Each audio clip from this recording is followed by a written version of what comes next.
बिस्मिल्लाहिर्रहमानिर्रहीम अल्लाहुम्मा सल्ली अला सय्यिदिना मुहम्मदिन व आलि मोहम्मद। मैं हूं मन्नान अशरफ और आप दे रहे हैं आपका अपना यूट्यूब फेसबुक चैनल। इस टाइम पाकिस्तान तहरीक इंसाफ का लॉन्ग मार्च जो है दोबारा शुरू हो चुका हुआ है। इमरान खान लाहौर में ही मौजूद हैं। उनकी टांग को क्योंकि प्लस्तर हुआ हुआ है, उनके ज़ख़म अभी तक सही नहीं हुए हैं। इमरान खान इस्लामा पिंडी में जाके शामिल होंगे लॉन्ग मार्च पे। अच्छा, ये लॉन्ग मार्च मुख्तलिफ इलाकों से होता हुआ पिंडी तक पहुँचेगा, जिग-जैग करेगा।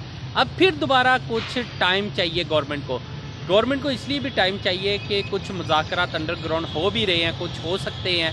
पॉसिबिलिटी है कि ये पिंडी पहुंचने से पहले इलेक्शन मिल जाए। ये भी हो सकता है कि पिंडी पहुंचना पड़े, उसके बाद ये इलेक्शन जो है तब मिले जब प्रिंस जो है सऊदी अरब के वो पहुंचे, फैसला पाकिस्तान इस्लामाबाद में आए और फिर वहाँ मुज़ाकरात हों। हो सकता है जो प्रिंस आ रहे हैं पाकिस्तान वो मज़ीद कुछ मामलात को तय भी करवा सकें। ये बहुत ज़्यादा ज़रूरी है। ये भी मुमकिन है कि तारीख़ की अनाउंसमेंट जो है उनके आने के बाद पॉसिबल हो सके, क्योंकि गवर्नमेंट बहुत अच्छी तरह जानती है स्पेशली कि उन्हें पता है कि गवर्नमेंट को कि जी अगर इमरान खान पिंडी तक पहुंच गया और इस्लामाबाद में दाखिल हो गया तो फिर रोकना नामुमकिन होगा और इलेक्शन हर सूरत देना पड़ेगा। लेकिन उससे पहले बहुत ज़्यादा वक्त है, बहुत चांसेस है। अब इमरान खान के ऊपर हमला नहीं हो सकता। जो कोशिश करनी थी वो हो गई। कोशिश की एक हद होती है, वो कोशिश की हद जो है उनकी मुकम्मल हो गई है। बात यह है कि इमरान खान को रोकना था, हमला हो गया, रुक भी गए, लेकिन लॉन्ग मार्च नहीं रुक सका। कहते हैं कि पीपल्स पार्टी, मुस्लिम लीग नून, मौलाना फजलुर रहमान साहब बहुत बम किस्म के सियासतदान हैं, लेकिन इस दफ़ा इनकी सियासत पूरी तरह फेल हो रही है, क्योंकि इमरान खान हर इनके मामले का, हर इनके फैसले का कोई ना कोई तोड़ रखता है। अब इस सारे खेल में आपको मैं बताऊं कि क्योंकि नवंबर बहुत अहम महीना है, एक बहुत बड़ी तैनाती है, उसके अंदर आके ऐसे मामलात का क्योंकि हो रहे हैं, उससे एक नई चेंज आएगी सियासत में भी और मुल्क के अंदर भी। इसलिए उस चेंज के हवाले से भी बहुत कुछ तय हो रहा है। अच्छा, सबसे बड़ी बात है सियासत के अंदर कि नवाज शरीफ साहब जब ये रजीम चेंज ऑपरेशन हुआ है ना, तो नवाज शरीफ साहब को पता था कि जी मैं नेक्स्ट वज़ीर आज़म हूँ, लेकिन बिलावल भुट्टो को भी पता था कि नेक्स्ट नौर के अंदर वज़ीर आज़म मैं हूँ। रजीम चेंज के अंदर हो सकता है दोनों साइडों के ऊपर लॉलीपॉप उन्हें मिला हो और दोनों साइडों के ऊपर ही लॉलीपॉप ख़त्म हो गया हो। अब हालात जो है ना थोड़े से डिफरेंट हो रहे हैं, चेंज हो रहे हैं। देखें, शहबाज शरीफ साहब, नवाज शरीफ साहब शायद किसी और मामले के ऊपर बैठे हुए हैं, जरदारी साहब कोई और गेम करना चाहते हैं, दरमियान में इमरान खान है।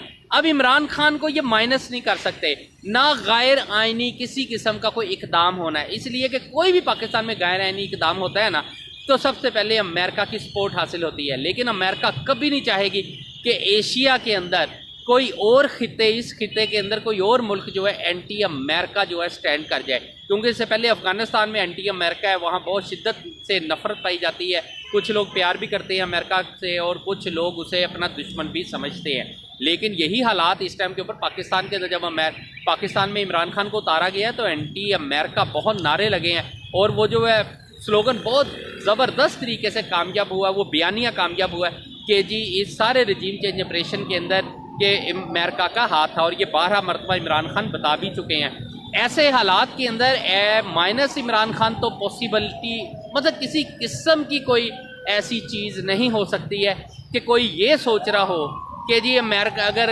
इमरान खान को माइनस कर दिया जाए तो सियासत सही तरीके से चल सकती है, ये तो नामुमकिन है। लिहाजा इन तमाम हालात को देखें आप। अब थोड़ी सी बात समझिएगा कि सबसे बड़ी बात है कि इस टाइम के ऊपर राना सनाउल्लाह साहब ने एक बयान दे दिया।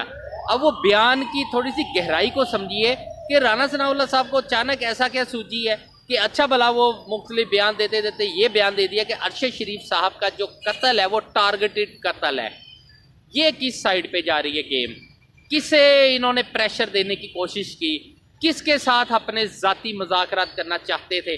किसके साथ अपने मुज़ाकरात को कामयाब करना चाहते हैं? इस टाइम गवर्नमेंट पे बहुत बड़ा प्रेशर है कि उन्हें हर सूरत इलेक्शन देना है। अब ये अमेरिका, ये इमरान खान के ऊपर देखें, इमरान खान साहब जो है ना इस टाइम घर में मौजूद है। अब वो जब अपने कंटेनर पे आएंगे ना तो वो बुलेट प्रूफ कंटेनर होगा, उनके सिक्योरिटी के तमाम तर इंतजाम जो है फुल प्रूफ होंगे। अब उनके ऊपर हमला करना, चीज़ें करनी बहुत ज़्यादा मुश्किल हो जाएगा। मैं आपको एक चीज़ और बताता चलूँ कि हुकूमत और इस्टेब्लिशमेंट के दरमियान एक ऐसा डेड लॉक इस टाइम है, सर्द जंग जारी है। ये सर्द जंग जो थी कभी किसी और के साथ थी और आज इस्टेब्लिशमेंट और हुकूमत के दरमियान भी हो गई। हुकूमत का मतलब है पूरी PDM जमातें। देखिए, हो सकता है कि कोई ऐसा कोई चीज़ हो जिसके अंदर तय हो रहा हो कि जी इनकी तैनाती होनी है या फलां बंदे की तैनाती है। देखिए, इस टाइम इलेक्शन तो देना पड़ना है। इलेक्शन आज दे दें, महीने बाद दे दें, 2 माह बाद दे दें, 6 माह बाद दे दें, बहरहाल इलेक्शन तो देना पड़ना है। इलेक्शन के लिए और ये भी कोशिश की जानी है कि इतना अगर लॉन्ग मार्च पूरे पाकिस्तान से होता हुआ पिंडी तक पहुंचने में कामयाब हो जाता है तो उसके बाद मुआशी तौर पे पाकिस्तान बहुत कमज़ोर होना शुरू हो जाएगा। पाकिस्तान की इंडस्ट्री मुतासर हो जाएगी, ताजर मुतासर हो जाएंगे, लोग मुतासर हो जाएंगे। इसके अलावा जब इस्लामाबाद को चारों तरफ से लोग आके धरना दे के बैठ गए ना, तो इस्लामाबाद की एंट्री जो है वो तकरीबन 14 रास्तों से है। उसमें से 12 रास्ते बड़े हैं और 2 रास्ते जो है छोटे हैं। अगर वो धरना जो है सिर्फ कुछ भी नहीं होता तो ये बाहर ही बैठ जाते हैं, ना किसी को आने देते हैं ना किसी को जाने देते हैं। उसी के दरमियान में एयरपोर्ट जो है वो भी लगता है, क्योंकि एयरपोर्ट जो है पिंडी वाली साइड पे है, मोटरवे की तरफ से जाना पड़ता है, वो भी उसी साइड से पिंडी से गुजरना पड़ता है। लेकिन ये है कि इस टाइम के ऊपर जो प्रोटेस्ट हो रहा है, जो एहतजाज हो रहे हैं पिंडी के अंदर, वो बड़ी शिद्दत इख्तियार कर गए हैं। हालात भी बड़ी तेज़ी के साथ चलते बिगड़ते चले जा रहे हैं और उसके बाद हुकूमत और इस्टेब्लिशमेंट के दरमियान भी कुछ मामला जो है वो तय हो रहे हैं। लेकिन आने वाले वक्त के अंदर ये बहुत ज़्यादा ज़रूरी है क्या हो, लेकिन हुकूमत एक पैंतरा जरूर मार चुकी है और वो राना सनाउल्लाह साहब के बयान के बाद है कि जी ये जो अरशद शरीफ साहब के ऊपर जो उनका बयान है वो बहुत से सवालों को जन्म दे गया है। आने वाले वक्त में मज़ीद कौन कौन सी वीडियोज़ मंजर आम पे आती है, क्योंकि देखिए अरशद शरीफ साहब का जो पोस्टमार्टम की जो रिपोर्ट है वो उनके अहले खाना को नहीं मिली, एक TV चैनल को मिली और वहाँ से एक प्रोग्राम में आई और वहाँ से लोगों को पता चला कि अरशद शरीफ साहब को कत्ल करने से पहले उनके ऊपर तशद्दुद किया गया था, उनकी उंगलियां तोड़ी गई, उनके नाखून उनके हाथों पे ऊपर नहीं मौजूद थे।